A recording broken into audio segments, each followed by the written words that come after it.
Assalamualaikum warahmatullahi wabarakatuh. Bertemu kembali dalam materi sejarah Indonesia. Dari belajar sejarah, kita petakan masa depan.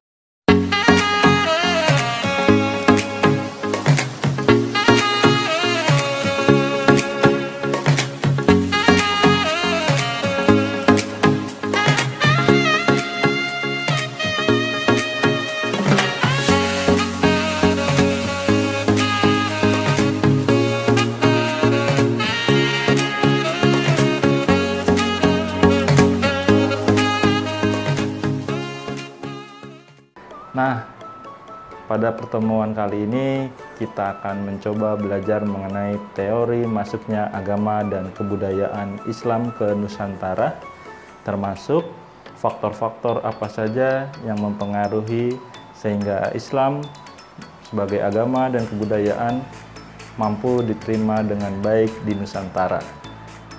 Kita saksikan materinya berikut ini. Ya, teori yang pertama adalah teori dari Gujarat. Dalam teori ini disebutkan bahwa Islam masuk ke Nusantara dibawa oleh para pedagang dari Gujarat, India sekitar abad ke-13. Teori ini didukung oleh Snophargne, Sutherland, dan Flecker. Nah, bukti bahwa Islam masuk dari Gujarat, pertama adanya batu nisan Sultan Malik As-Saleh yang berasal dari Samudra Pasai pada tahun 1297 Masehi. Yang kedua, adanya catatan perjalanan Marco Polo pada tahun 1292 Masehi yang mendapati banyak bahwa masyarakat yang ada di Perlak saat itu sudah beragama Islam, serta mendapati juga peran para pedagang dalam penyebaran agama tersebut. Nah, jadi dalam teori Gujarat ini ada dua bukti penting yang tadi. Yang pertama adalah batu nisan Sultan Malik As-Saleh, dia bercorak dari Gujarat. Terus yang kedua adalah catatan perjalanan Marco Polo yang singgah di Perlak. Dari dua catatan ini kemudian diidentifikasi bahwa Islam masuk dari Gujarat. Yang kedua adalah teori Mekah. Dalam teori ini disebutkan bahwa pengaruh Islam sudah masuk ke Nusantara sebelum abad ke-13, yaitu sekitar abad ke-7, dibawa oleh para pedagang dari Arab. Teori ini didukung oleh Buya Hamka dan Van Leur. Nah, bukti bahwa Islam masuk dari Arab yaitu ditemukannya atau adanya pemukiman Islam di Baros pada tahun 674 Masehi. Nah, dari sini kemudian bisa kita lihat kembali bukti selanjutnya adanya mazhab Syafi'i yang berkembang di Samudra Pasai. Nah, mazhab ini banyak digunakan di Arab. Kemudian yang ketiga adanya makam Fatimah binti Maimun di Gresik.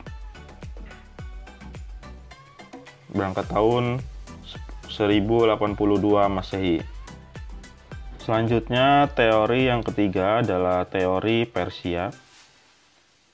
Berdasarkan teori ini, Islam disebutkan masuk dari wilayah Persia atau sekarang wilayah Iran. Dibawa pada abad ke-13 Masehi.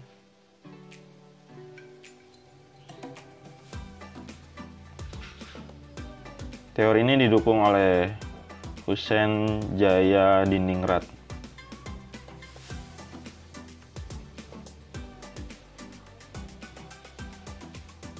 Bukti adanya teori Persia ini yaitu adanya upacara tabut di Bengkulu atau upacara tabui di Sumatera Barat ini untuk memperingati wafatnya Husain bin Ali, cucu Nabi Muhammad.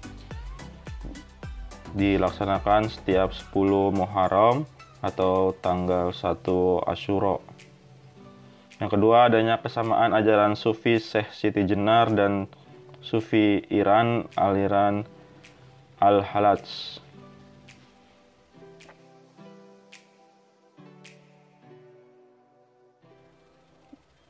Ya, selanjutnya kita akan coba melihat faktor-faktor Islam mudah diterima di Nusantara.